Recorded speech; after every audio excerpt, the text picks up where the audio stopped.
The proper preparation and restoration of a tooth is vital to a successful treatment.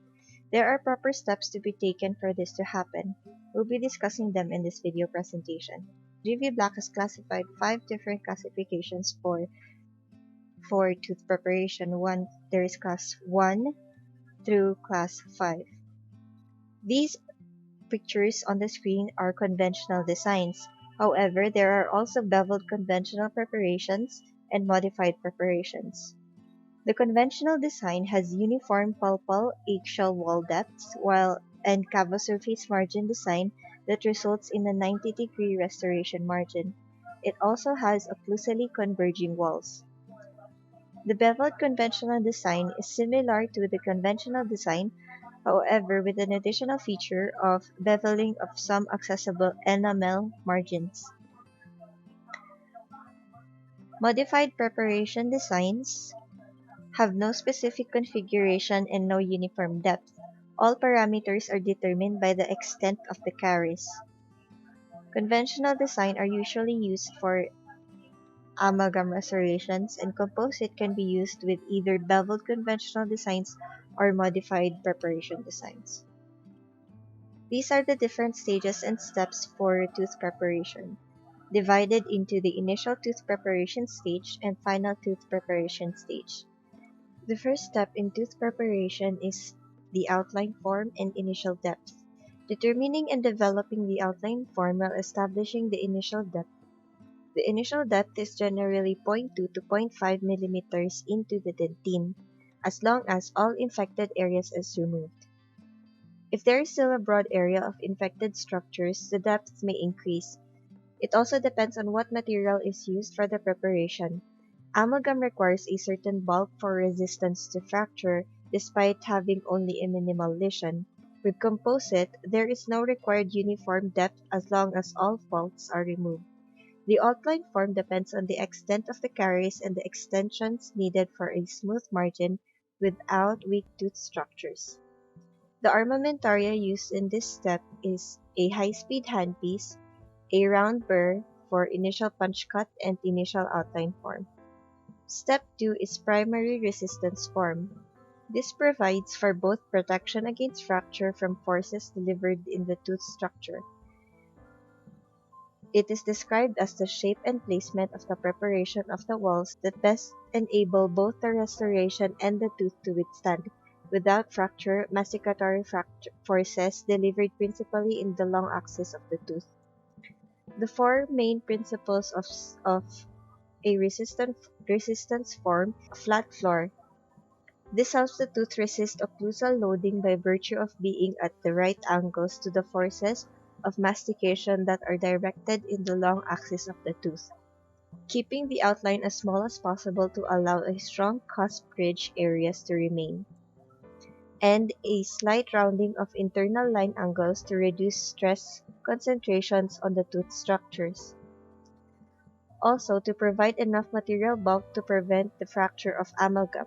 However, if using composite, there is no need to mind bulk as composite is not brittle like amalgam. Armamentaria used in this step is an inverted cone burr, as this burr has a flat end to produce a flat floor. Step 3 is a primary retention form. This is the shape or form of the conventional preparation that resists the displacement or removal of the restoration from tipping or lifting forces. The design of the preparation must provide for the retention of the restorative material in the tooth for non-bonded restorations. For amalgam restorations, the material is retained in the tooth by developing external tooth walls that converge occlusally. For composite restorations, they are primarily retained in the tooth by a micromechanical bond that develops between the material and the etched and primed tooth structure. For indirect preparations where the material is hard before insertion, walls are made to be diverging outwards to allow insertion. Armamentaria used for this step is an inverted cone burr, which the shape of the burr gives the preparation converging walls. Step 4 is convenience form. The shape or form of the preparation that provides for adequate observation, accessibility, and ease of operation in preparing and restoring the tooth. This highly depends on the materials or hand instruments that the dentist has, depending on their width and ease of going inside and outside the tooth preparation. Step 5 is the removal of remaining infected dentine. Is the elimination of any infected tooth caries, structure, or faulty restorative materials left in the tooth after initial tooth preparation. In minimal caries lesions, all infected dentine would probably be removed in the previous steps. However, if there is still some left, this is the stage where it is removed. A spoon excavator is used to scoop out infected tooth structures manually, or a small round burr may also be used. Step 6 is pulp protection only if indicated. This step is for cases where there is an extensive infection and there is a minimal to no dentine left and the pulp is nearly exposed or already exposed. Not used in this video, the calcium hydroxide has antibacterial properties and helps the production or stimulates the production of tertiary dentine. Step 7 is the secondary resistance and retention forms. If additional retention and resistance form is needed, for example in an extensive caries lesion, caries tooth, much of compound and complex preparation may need this step, meaning three or more surfaces are affected by the lesion. This includes retention locks, grooves and coves, skirts, beveled enamel margins, and pins, slots, and steps. Also not used in this video, however, other burrs may be used depending on the type of secondary resistance and retention form. Procedures for finishing external walls. This is for preparations that will be using materials that specifically require a degree of smoothness or roughness to maximize effectiveness of that material. For example, amalgam requires a rough wall for increased tooth surface contact. Composite requires an even roughened wall with the help of etching. Beveling external walls and butt joint walls also depend on the material used. Amalgam requires a butt joint relationship as it is brittle and may fracture if there is not enough bulk, while composite needs to be beveled to increase the surface area and marginal seal effectively. Materials used for making a beveled wall is a flame-shaped burr or hatchet. The final procedures: cleaning, inspecting, and sealing. Final procedures in tooth preparations include cleaning of the preparation, inspecting the preparation, and applying sealer when indicated. This is also the step for etching and bonding, if needed by the preparation and material. The etchant is left for 15 to 30 seconds depending on the brand indication for usage. Then rinsed with water for 5 seconds. Then a bonding agent is placed and light cured for around 10 seconds depending on the brand used. Armamentaria used in this step is an etchant, a bonding agent, and a light cure system. Lastly, filling. In this video, we're gonna be using a composite filling. After application of etch and bond, the final step is to fill with composite. Placing the placing the filling materials by increments is recommended for deep preparations to make sure there are no bubbles or voids. After polymerization of the composite, it is then contoured to match the normal tooth structure and facilitate good occlusion, then polishing.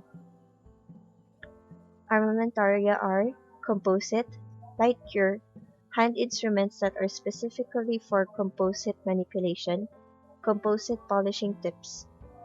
For Class 1 tooth preparation, caries are located on the pits and fissures of molars and premolars and lingual surfaces of anteriors.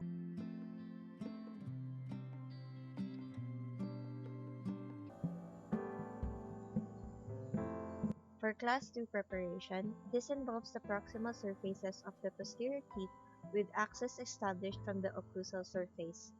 Similar to Class 1 restoration, however, in this case, since caries extends to the proximal surface, tooth preparations will also extend. This is called a proximal box. An additional instrument used in here is a Toffelmire and matrix band to prevent amalgam from spilling over the proximal spaces. If using composite celluloid strip, a variety of a matrix band may be used to prevent discoloration. A wedge is also used in between the proximal box and the adjacent tooth. This creates a seal and also helps in contour. Class 3 involves the proximal surfaces of anterior teeth which does not involve the incisal edge. The preparation may only be around half of the labiolingual thickness or may puncture through.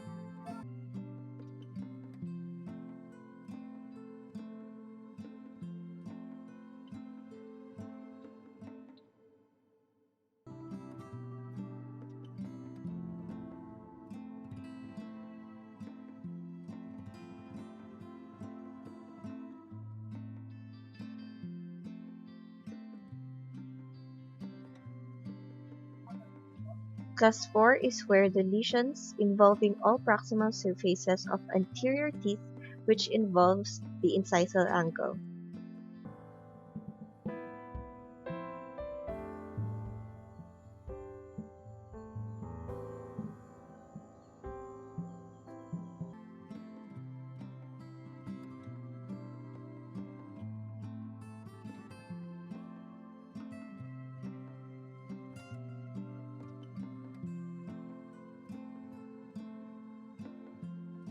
Class 5 tooth preparation. The lesions involving the labial or lingual surface of the posterior teeth or labial surface of anterior teeth.